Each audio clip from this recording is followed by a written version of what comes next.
Good morning, good afternoon, or good evening, depending on when you're watching this. Welcome to the second video on my channel. Thank you for coming back to watch again. So today I want to talk to you about energy. This is something that my father, my late father, used to talk to everybody about. And I want to share a lot about energy with you. So one thing that my dad used to tell everybody is everything is made up of energy. And he's absolutely right. It doesn't matter what it is. Everything is made up of energy. Now most people think of our soul as energy, and that's true. Our soul is the energetic side of ourselves that fuels ourselves, that is the battery for us. But everything is energy.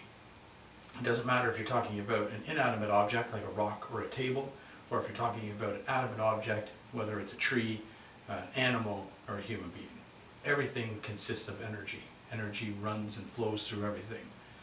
In Empire Strikes Back, in the Star Wars saga, they talked about the Force being the energy that flows between, through, and binds everything together. And that's exactly what we're talking about here. So this energy is really, it surrounds us, it animates us, but it is an energy that is in everything. So when we look at energy, we have to look at the totality of the world. So again, it doesn't matter if you're looking at an inanimate object or an animate object, everything does have energy. So everything really has an aura. Now most people think, when they're talking about auras, that only living creatures, so plants, animals, human beings, have an aura, but this actually isn't true.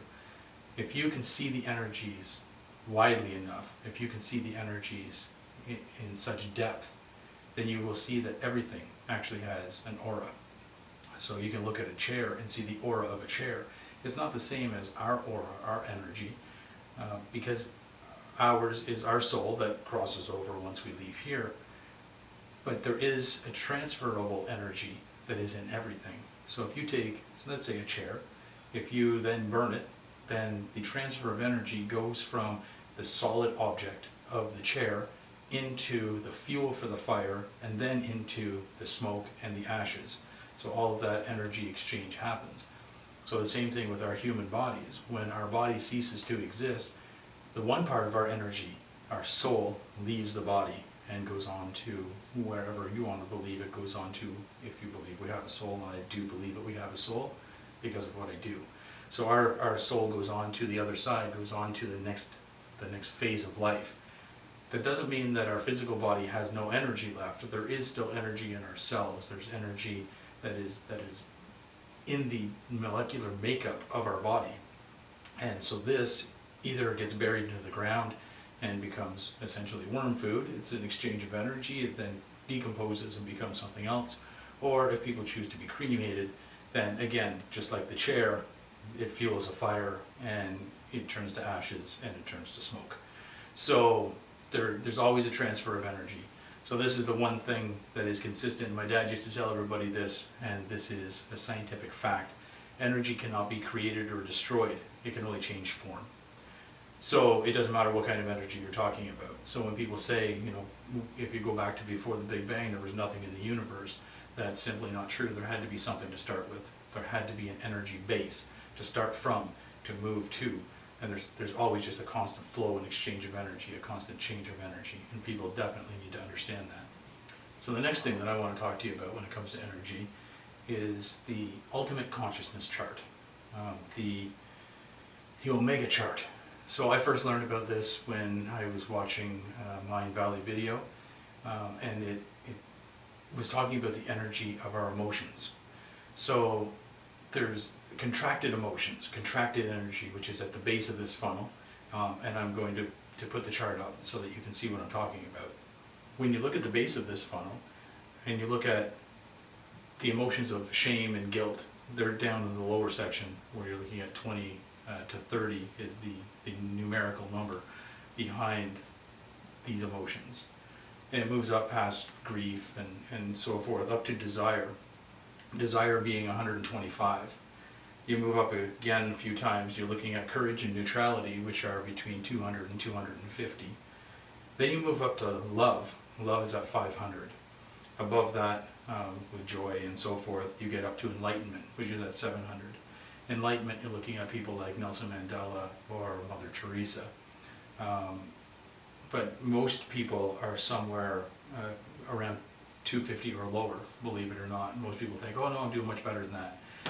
If you look at where the planet is, we're doing less than 250. We're doing less than neutrality. Most of us are not neutral. Most of us are negative. Most of the time we're looking at what's going wrong in our life. We're looking at what's going wrong in the world. We're looking at where everything is lacking. And this is in that contracted emotions, these emotions below 250. If we want to change the vibration of the planet, if we want to bring up the level of caring and love, we have to stop looking at what is negative. So I don't watch the news. I try not to watch the news because that is usually in those contracted emotions. But this is a perfect time for me to bring up the Cathedral of Notre Dame. So a lot of people are very upset right now because they're saying, oh, billions of dollars are being put in and raised to rebuild the cathedral, but nobody is putting money in to feed starving children and bring water supply. And I'm not disagreeing with that. The world can be changed if money is put into the right place. But this is what I'm going to tell you, is when we focus on the lack, when we focus on what's not being done, then we are down in those contracted energies. When we look at the positive, when we say the Cathedral of Notre Dame is a humanitarian structure, it is what embodies the thought, the belief of being a humanitarian.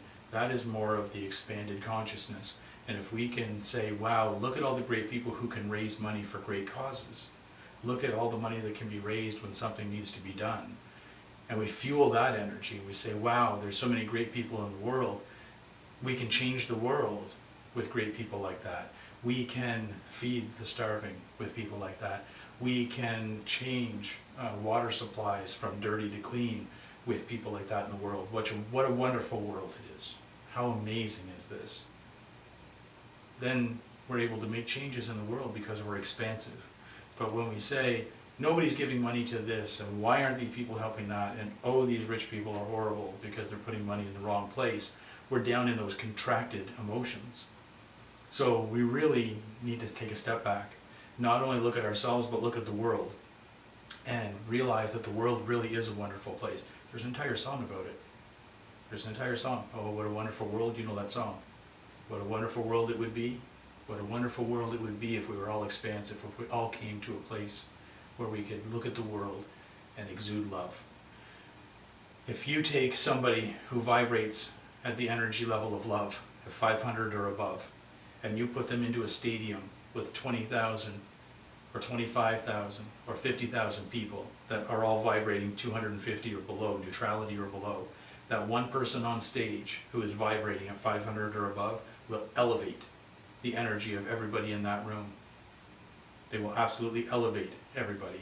So if one person can make a change in 20,000, 40,000, 60,000 people because of their energy level, if they can stay at love or above no matter what's going on around them, and they can lift their energy level and everybody's energy level around them, then maybe we should look at ourselves and say, you know what, if I start lifting my energy level and I come at the world from a place of love and understanding and compassion, then maybe I can lift the world up. Because if I spend my life looking at anger and guilt and shame when I look at the world, look at lack when I look at the world, then that's what we're going to perpetuate. So if you want to see the change in the world, be the change in the world. Don't be negative. Don't say, oh, if they only, oh, they should have, oh, they could have. Say, love, love, love. Come at everything with love, compassion, peace, joy. When you do that, you're bringing yourself up to those higher level vibrations, and you're going to lift everybody else up around you. So that's all I want to say about energy today. Please come back next week and watch for my next video. I really hope you enjoyed this one, and I hope you got something out of it. So until next time, love, light, and abundance to all of you.